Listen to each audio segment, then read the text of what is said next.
founding members of Facebook's Libra project could be fleeing due to regulatory pressure. What's going on, FUD Nation, and welcome back. Elio Trades here, and we're going to be outlining why a flight from Libra, why the potential dissolution of one of the most ambitious cryptocurrency projects backed by the biggest social media network in the world is an incredibly bullish sign for Bitcoin. If you're excited for this video, please throw a like on this video or leave me a comment. If you leave a comment anytime between now and when we hit 30,000 subscribers, I can't believe we're almost at 30,000 subscribers here on FUD TV. But once we hit that number, I will be giving away this beautiful new Ledger Nano S. So all you have to do is comment, and one of those comments between now and 30,000 will win a brand new Ledger Nano S. Today, the Financial Times has reported that Facebook's Libra backers look to distance themselves from the project. We're going to go through this article because there's a bunch of points I want to highlight, and then I want to explain to you why this is so important.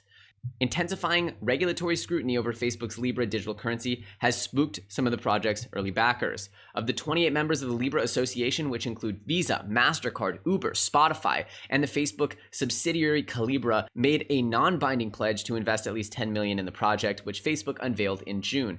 Now, of course, there were actually a lot more than just these members. We have Vodafone, we have Visa, Lyft, Stripe, eBay, we have Spotify, we have Zappo, Facebook, Calibra, we have PayPal, Coinbase, Uber, MasterCard, and Booking Holdings. This is an absolute powerhouse spanning almost every conceivable important industry on the internet. But back to the matter at hand here. Despite this powerhouse of industry, we have seen an incredible backlash from, of course, the regulatory bodies. Now, potentially because of this powerhouse of industry sponsoring this cryptocurrency, that's why we've seen this backlash. Of course, when Bitcoin came around, we did not see anything of the sort. In fact, Bitcoin was laughed at, dismissed. It still is constantly across very respected forums. But of course, this idea that you'd have some kind of stable coin international created by tech companies really spooked these governments because, of course, it takes one of the biggest responsibilities of the government, printing money, and it gives it to a private entity. Now, of course, there's all kinds of concerns with that. I've made a whole video on what I think of the whole Facebook stablecoin Libra, of the whole shebang. I encourage you to go check it out.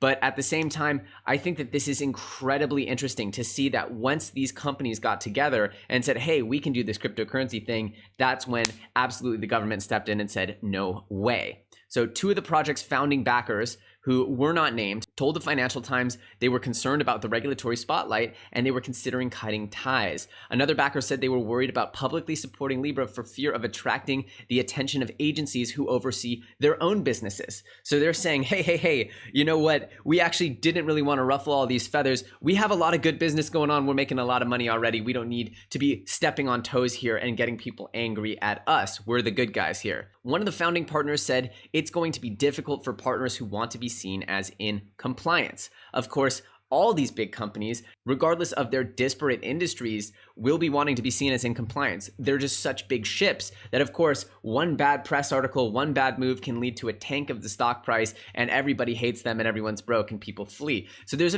a much more delicate situation here with a Facebook Libra than, for example, a Bitcoin, right? So looking at something like a Bitcoin, which is completely decentralized, no one's behind it, there's no company or corporation making decisions on behalf of Bitcoin, there's no CEO to target. These are very important factors that now we're seeing playing out, but we'll get to that in just a minute.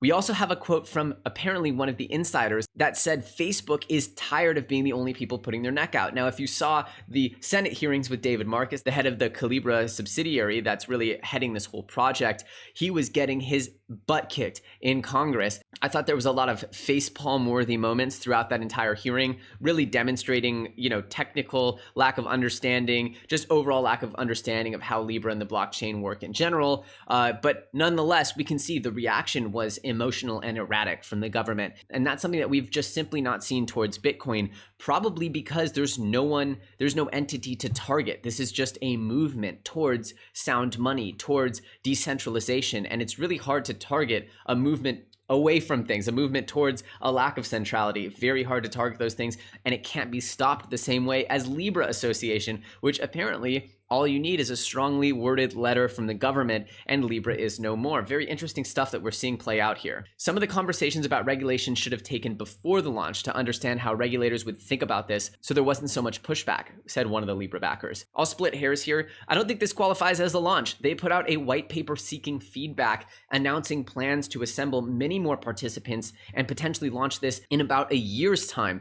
So I don't think this was in any way a launch. Certainly I cannot be sending Libra from here to Zimbabwe or wherever you might send Libra. In the end, this wasn't a launch to me. So I think this was very much so a preemptive sort of test of the waters, a probe, if you will, to see how viable the project was. I think this is exactly what the founders of Libra wanted, was to get some initial feedback. And wouldn't you know it, they certainly did. But of course, the regulatory oversight has been very staunch, very intrusive from not just the United States government, but we also have a probe from the EU's antitrust regulator. Data protection officials from the US, EU, UK, Australia, Canada, all released strongly worded statements over privacy concerns, while the project has also raised fears over the risk of money laundering, tax evasion, and disruption to wider financial stability. Democratic Representative Rashida Tlaib asked whether Facebook was forming a, quote, crypto mafia. Again, this is just a very emotional tone we're seeing from the entire reaction across the sphere. And you just don't see this kind of reaction. You see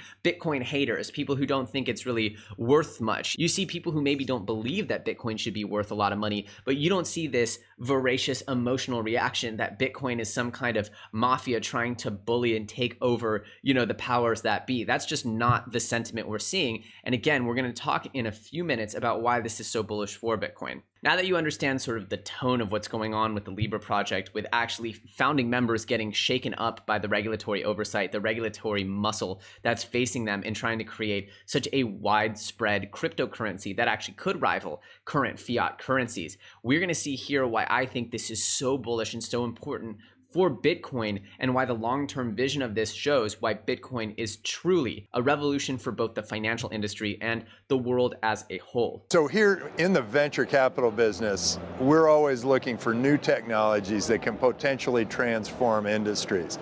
And so when the internet came around, we were very excited and we funded a lot of companies, and the internet transformed communications and information and gaming and entertainment media.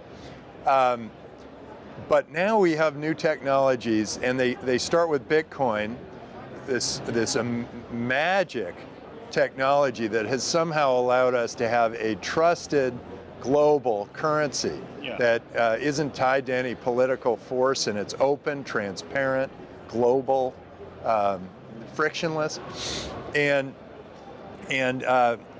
the technology that built Bitcoin also has other applications. So, for instance, the blockchain allows for a perfect ledger. It keeps perfect track of money, or it could also keep perfect track of data. Yeah. And a smart contract is a contract that's built into software, so you don't have to define whether different words mean different things. We all know where the money goes. And so that smart contracts could end up being really a very important part of commerce and business going forward. And then on the other side, we have all this data. And data is getting more and more important as we can do more and more things with it. Yeah. And as data evolves, and people do this deep learning on the data, they can create artificial intelligence. They can create an intelligence by making judgment calls based on the data and the smart learning or the deep learning they've done. Well, if you start combining those technologies, they're bigger than the internet ever was. You have the ability to transform insurance and, well, not just banking and commerce and finance. It's things like insurance and real estate, healthcare, government. All of these things have the potential to be completely transformed. And this is the time. And I feel like those industries are 10 to 100 times bigger than the industries that were affected by the internet. So we're in a big opportunity. Tim Draper, one of the most famed Bitcoin investors, here explaining why this opportunity is so big. And to me, when I see the news here that Facebook's Libre project is being skidded to a halt by regulatory pressure, what I see here is, again, the threat of other currencies, other cryptocurrencies coming in and displacing Bitcoin and taking away that crown from the King BTC is very unlikely. It's very unlikely because only Bitcoin can achieve the level of decentralization required to pass the sniff test, for the regulators to not know how to stop it and to actually be forced to embrace it. The Libra Association has 100 members, sure, but guess what? That's only 100 emails that they have to send to shut this thing down. That's not decentralization in the way that Bitcoin has achieved it. And once again, we're seeing the age-old tenets of decentralization resurface as some of the most important aspects of any of these projects. You're also seeing insurance and lending and decentralized finance, which is really taking home on Ethereum for now, actually being very important. And you're seeing Tim Draper explain that insurance, real estate, all these other industries that, yes, they were affected by the internet in the sense of maybe marketing and other forms of easy access, but they weren't completely transformed the way that the internet transformed, for example, going to the movies or watching television or playing video games. Now we're seeing a transformation of financial systems, core financial systems, and these are places where Bitcoin can truly shine. We're also seeing the evolution of Bitcoin dApps and different applications built on top of the Bitcoin ledger on second layers. I think that world will only lead to more and more value within the Bitcoin network and, of course, for the Bitcoin tokens, the pieces of that network. So as Facebook's Libre project struggles to get off the ground, and most likely right now looks like it will have a very difficult time to launch, even though I do believe that if it did launch, it would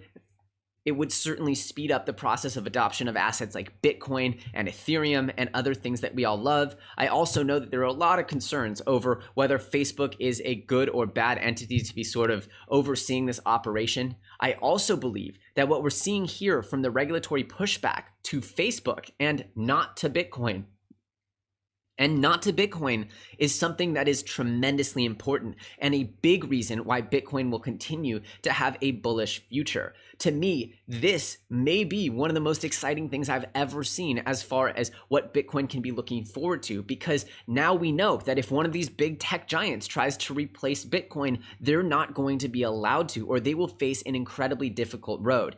Now we only have the governments who could possibly introduce competitors to Bitcoin, and we all know how that's going to work out, because the governments cannot deal with deflationary or stagnant or max cap supply currencies. They need to constantly print more because it's their MO, their modus operandi, to constantly fund new initiatives, and printing money is how they do it. So right now we are confronted with a situation where I believe Bitcoin's future has been repaved once again by holding characteristics that other competitors simply cannot. There will not be another cryptocurrency where millions of people around the world choose organically to start turning on miners and joining into a grassroots movement of decentralized new sound money. It just will not happen the same way it did. I don't believe it's possible. Now, with the news that Facebook's Libre project will be getting all kinds of scrutiny to the point where they most likely won't be able to get anyone to stay in this project with them because it'll just become too much of a hot seat that none of these companies want to be sitting in, well, that makes me even more bullish on the world's oldest cryptocurrency, and that, of course, is Bitcoin. If you haven't already commented on this video, leave a comment. And of course, you could win a Ledger Nano S, which I will be giving away as soon as this channel hits 30,000 subscribers. Again, I feel extremely blessed and lucky to even be doing this giveaway for 30K. I love you guys. I hope you enjoyed the video. As usual, I'm Elio Trades. You're watching Flood TV, and I'll see you very soon on the next video.